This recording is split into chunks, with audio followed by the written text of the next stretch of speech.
Dear students, I am Dr. Pallavi Gupta. Namaste to all students. Today I am here to discuss uh, regarding nomination. What is the meaning of ballot nomination? What essentials are required to make a ballot nomination? So I will discuss the general idea about the nomination. Of course, nomination to contest the election, and what are the requirements to file ballot nomination.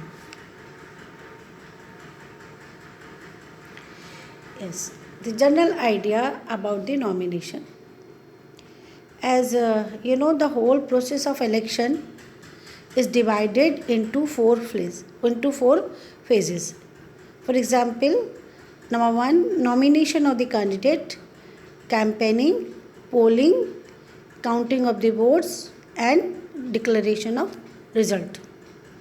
In the first phase, the election activity is mainly confined to political parties and those who aspire to contest election or who are aspire to be contestant as candidate of political parties or wish to offer themselves as a independent candidate.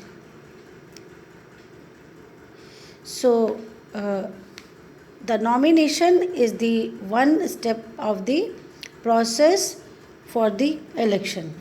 In fact, this is the first step. So what is nomination?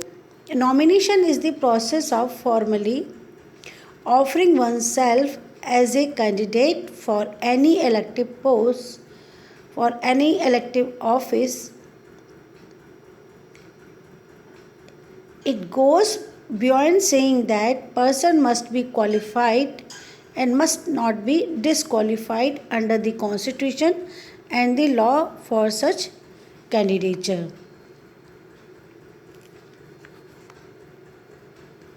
Qualification and disqualification we have already discussed in the previous lecture. Here the intending candidate must satisfy himself that he fulfills each of the prescribed qualification and does not suffer from any prescribed disqualification before to file the nomination. As law describes that any person may be nominated as a candidate for election to fill a seat in parliament or a state legislature if he is qualified to be chosen to fill that seat under the provision of the Constitution and the Representation of People Act 1951, Section 32. If a person is suffering from any disqualification, it will be a futile exercise to nominate himself as a candidate, for his candidature is liable to be rejected at the stage of scrutiny of the nomination.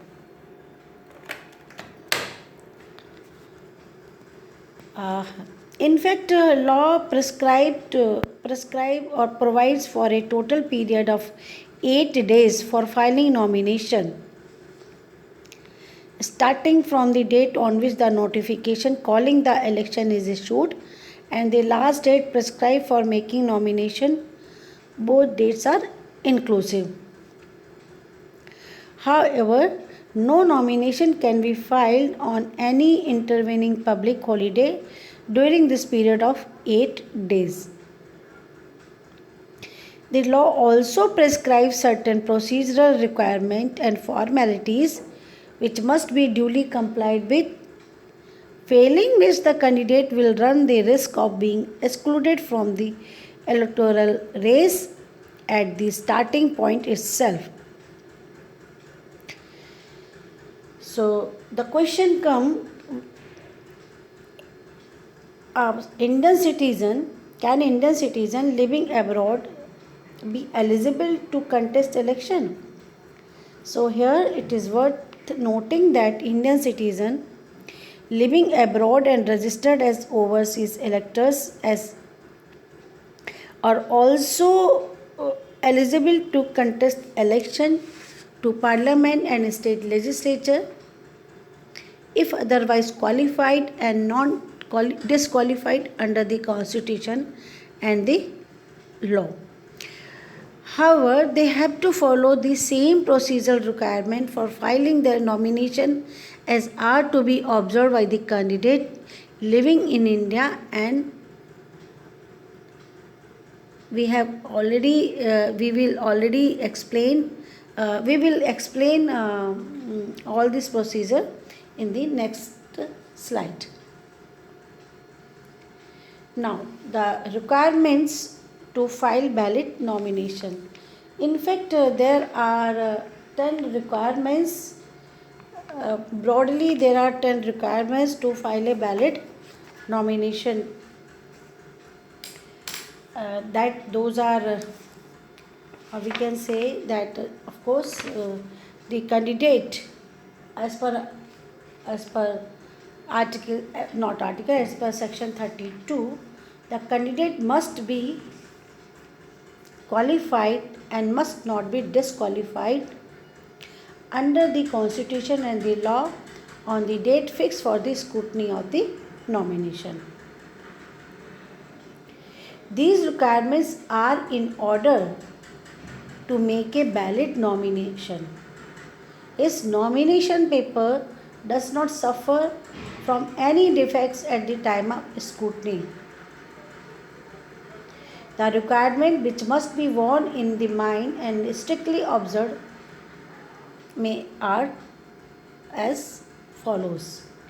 As already I have discussed the one that the candidate must be qualified and must not be disqualified under the constitution and the law on the date fixed for the scrutiny of the nomination. And next, the nomination must be made in the prescribed form of the nomination paper, that I will discuss in the next slide, and duly completed in all respect. Third, the nomination paper must be subscribed by the requisite number of the elector as proposer, and the nomination paper must be signed both by the candidates and each of the proposer at the appropriate place meant for such signature. The nomination paper must be accompanied by the receipt showing that the requisite security deposit has been made by the returning officer or in the Reserve Bank or a government treasury, as the case may be. The nomination must be accompanied by a certificate from the competent authority showing that the candidate belongs to a scheduled caste or scheduled tribe where he is contesting election from a constituency in which the seat is reserved for a scheduled caste or scheduled tribe, as the case may be, or where he is claiming concession in the matter of his security deposit for the contesting election from a general constituency. And the next is the nomination paper must be accompanied by a complete copy of the current electoral roll or of the relevant part thereof, or a certified copy of the relevant entries in such current electoral roll in which the name of the candidate is registered, if he is contesting election from a different constituency.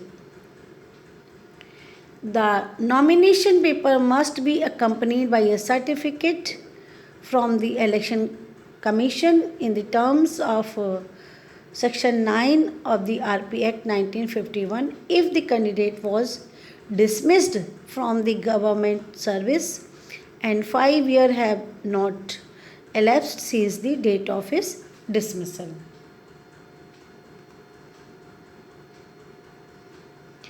And the candidate must also submit the affidavit in the revise forms as requires forms 26, disclosing complete information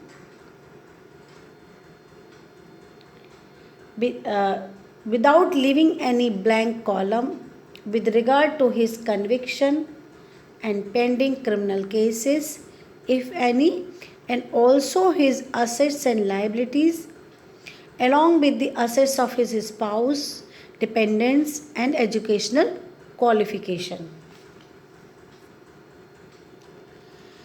The candidate must also submit an affidavit in the format prescribed by the Election Commission by its order in 2016. And the nomination paper duly accompanied by the aforesaid documents must be presented only to the returning officer or the authorized person. And in addition, that the candidates must make and subscribe the requisite oath or the affirmation under the Constitution as soon as may be after the delivery of his nomination paper to the returning officer, and in any event before the commencement of the date of scrutiny of the nomination.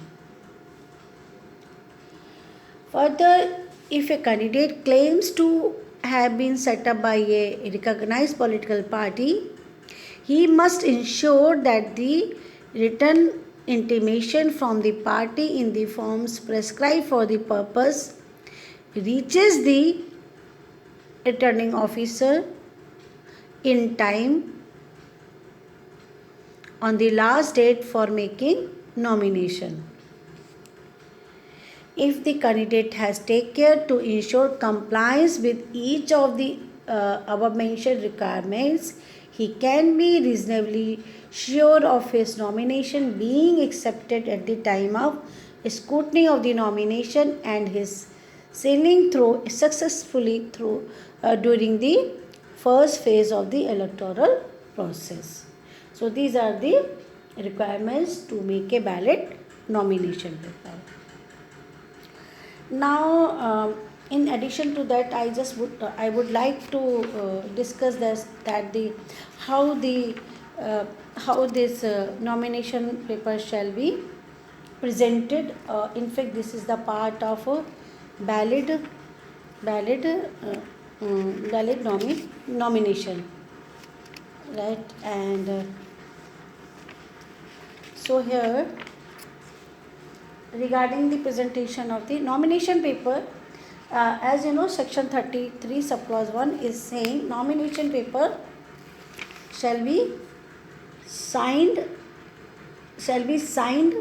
No, it says the section 33 subclause 1 is saying is that the nomination must be delivered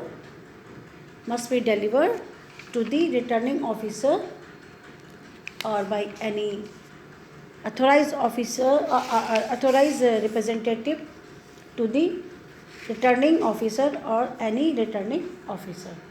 So this is the first, and under this it should be signed and subscribed. So each nomination must be signed by the candidate as assenting to his nomination and also subscribed by each of the requisite number of the proposers as required. So there is a meaning of the subscribe and sign, although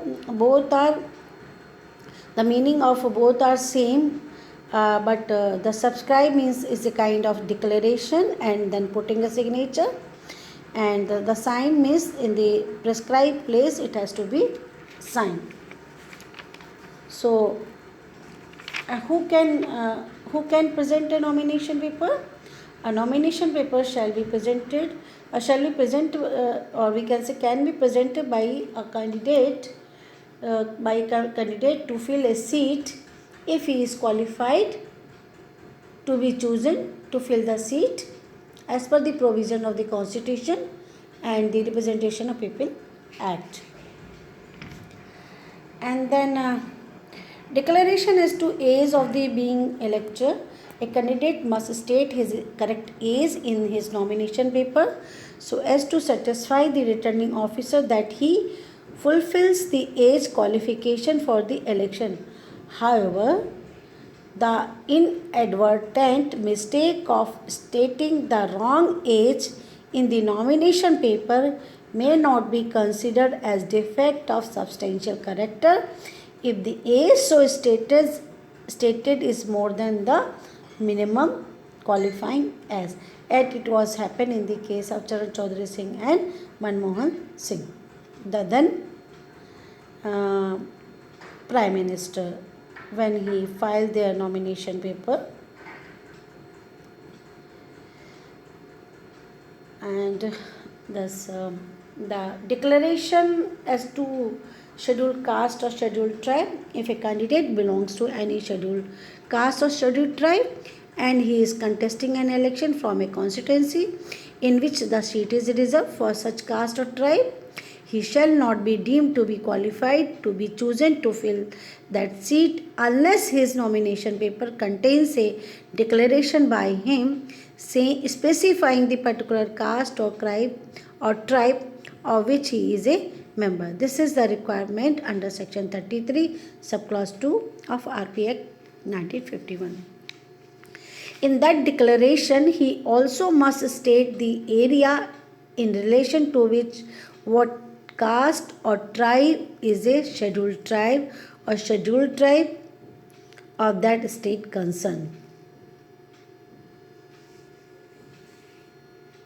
Here I would like to mention one case, Kishori Lal versus Rajaram, where the Supreme Court held in 1972 that the candidate should belong to scheduled caste or the scheduled tribe, as the case may be, in the constituency in which he is registered as elector and not necessarily in the constituency from which he is contesting election. And now, yes, proof of being elector and the copy of electoral roll. It has already been explained that every candidate and each of his proposers must be registered electors. The full particulars of their electoral roll numbers, namely the names of the constituencies in which they are registered as elector, the relevant part number of these rolls in which their names are registered, and the serial number in those parts at which their names are entered in the roll must be fully and correctly stated in the nomination paper. The electoral roll is conclusive as to the qualification of a person as being a registered elector, except where a disqualification is expressly alleged and proved in relation to him being such elector. So, as already we have told that it is not necessary under the law that a candidate must belong to constituency from where he is contesting election. He must produce a copy of the electoral roll of the constituency in which his name is registered as elector if he is contesting election from a different constituency as per section 33 subclause 5 of the RP Act 1951. Instead of the copy of the electoral roll, he can also provide a copy of the relevant part of that electoral roll or a certified copy of the relevant entries pertaining to his name in such a roll as evidence of his being a registered elector.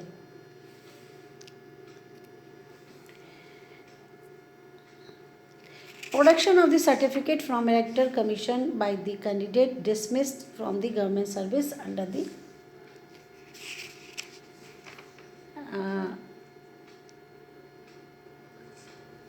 from the government services under section 9. A candidate who was earlier in government service and was dismissed from such service and a period of 5 years has not been elapsed since the dismissal, shall not be deemed to be duly nominated unless his nomination paper is accompanied by a certificate. And the certificate is issued by the Election Commission to the effect that he was not dismissed for the corruption or disloyalty to the state as per section 33 subclause 3 of RP Act 1951. In absence of such certificate from the Election Commission accompanying the nomination paper, the nomination paper of the candidate shall be ipso facto liable to be rejected by the returning officer without any inquiry on his part as to whether the dismissal of the candidate was for corruption or disloyalty to the state. The certificate issued by the Election Commission in this behalf is final. Now the amount of security deposit to be made by the candidate and the manner. Every candidate to be duly nominated at an election has also to make a deposit of a specified amount that is known as a security amount.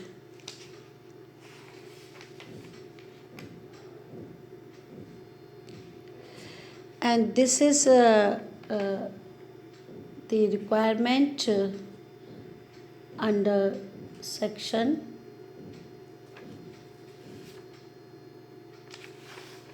36, and the amount at present is 2500.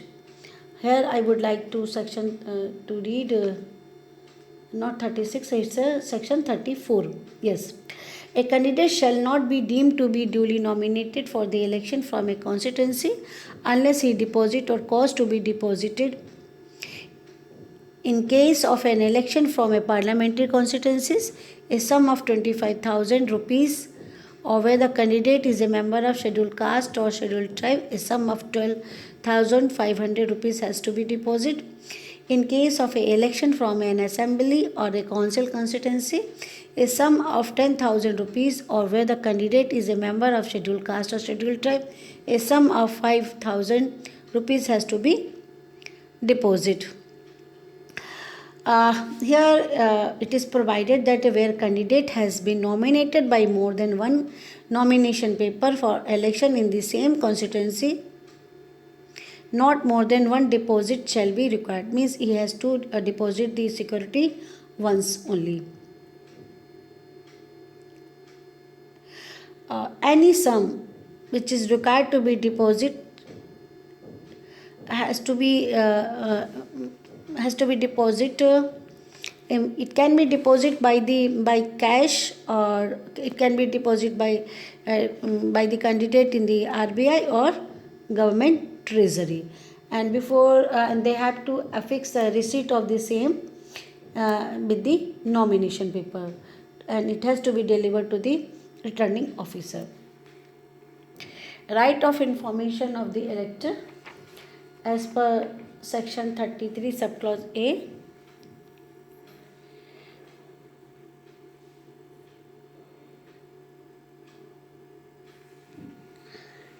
Yes, sir, this point I have already discussed.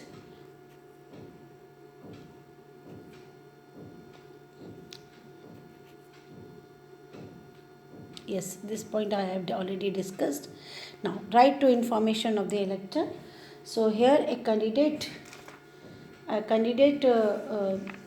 shall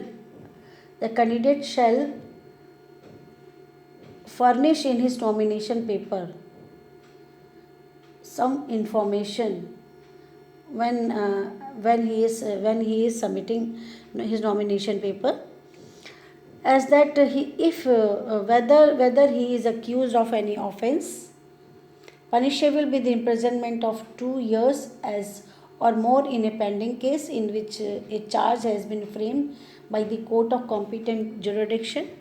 Means he has to disclose about the criminal antecedent. They have to make give the information that he has been convicted of any offence and sentenced to imprisonment for 1 year or more. And here the offences are other than those which are mentioned in section 8 subclause 1, 2 and 3.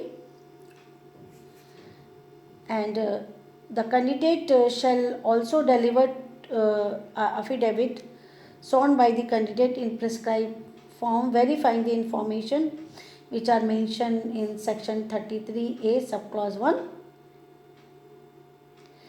The candidate has to give the disclosure about their assets, about their bank deposit, investment. Candidate has to disclose about their liabilities, education qualifications, and they have to disclose about how many the account of on social medias. So this is the right to information of elector that has to be given by the candidate, and certain other disclosure. These disclosure are told by the Supreme Court as a mandatory information to be given by the candidate in the case of Association for Democratic Reform and another in 2002. Now it is a mandatory requirement. And there are certain questions that what shall be the number of proposer to subscribe nomination, and maximum number of the nomination paper, and what shall be the status of nomination paper if proposer signs on the blank nomination paper, what shall be the status of nomination paper if candidate sign on the nomination form before proposer subscribed. So these are the questions to think before moving ahead to discuss so many things.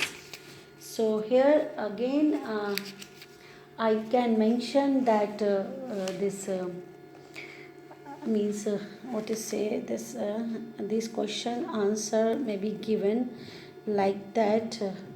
In fact,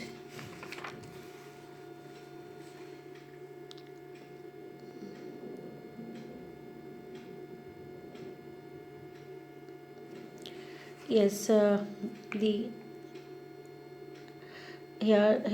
in the proviso of section 33 subclause 1 it is mentioned that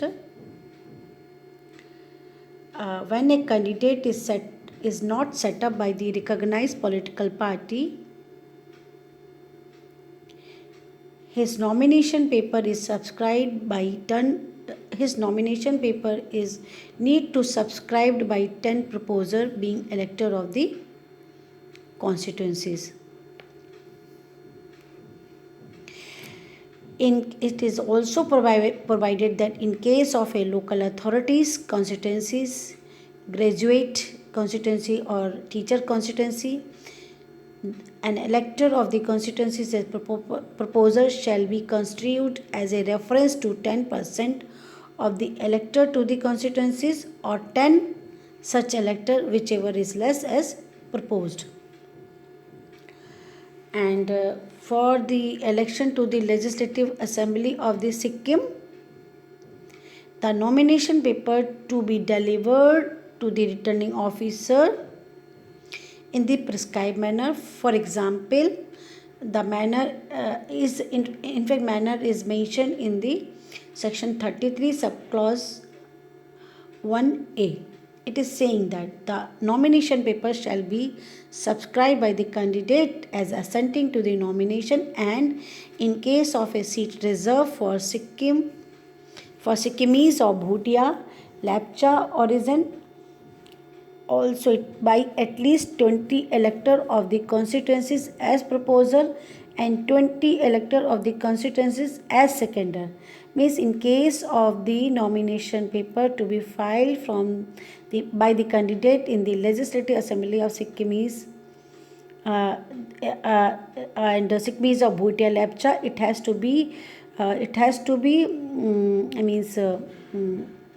subscribed by 20 proposers and 20 seconders. means as proposers and seconders 20 electors of the constituencies as second, means 20 by 20 it has to be. In case of a seat reserved for the sanghas, also by at least 20 electors of the constituencies as proposer and at least 20 electors of the constituencies as seconders need to be subscribed.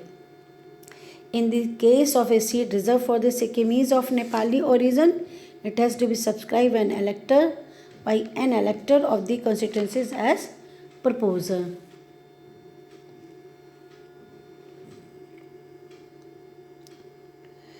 In normal case, the nomination paper has to be subscribed by 10 proposers. So the candidate can file more than I am the answer of the means maximum number of nomination papers. Yes, a candidate can file more than one nomination paper for the same election, but subject to maximum of 4 nomination paper.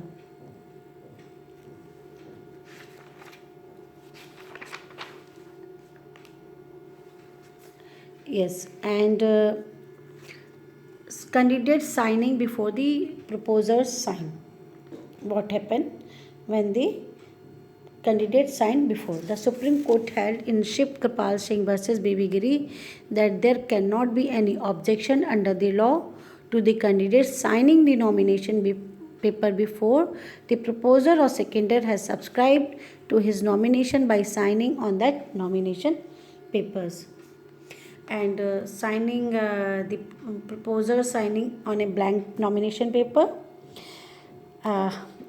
it can be explained with a case that at a venial election to the Maharashtra Legislative Council by members of the Maharashtra Legislative Assembly in June 1998, a controversy arose that certain proposers had appended their signature on a blank form of the nomination paper without knowing the name of the candidate whom they were nominating by means of that nomination paper. The candidate whose name was written subsequently on that nomination paper got elected, and his election was called in question by means of an election petition. The Bombay High Court held that by appending their signature and allowing the party leaders to use the nomination form, the proposers subscribed to the nomination form to be used by a candidate to whom the nomination paper was given, and that the acceptance of such a nomination paper by the returning officer could not be said to be improper. Although the Supreme Court did not accept the finding of the Bombay High Court that the proposers had signed a blank nomination paper and held that the proposers signed the nomination form when the names of the contesting candidate whom they were proposing was incorporated in the nomination paper. So this was the case of Kanhaiya Lal Vishinand versus Arun Datta Rai Mehta, AI in 2002. The citation is AIR 2000 Supreme Court 3681. And regarding the so this is all about the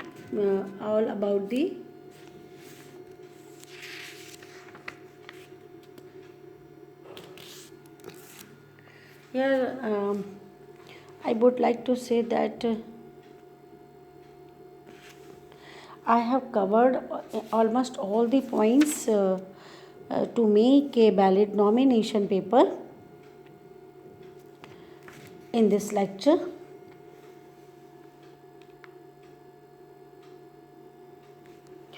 Yes, sir.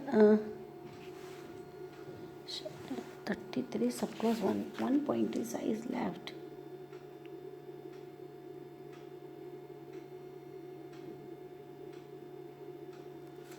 Okay. Okay, so now next topic for my discussion will be the procedure of filing the nomination paper and scrutiny of the nomination paper. Thank you very much. Thank you very much for watching me and listening me.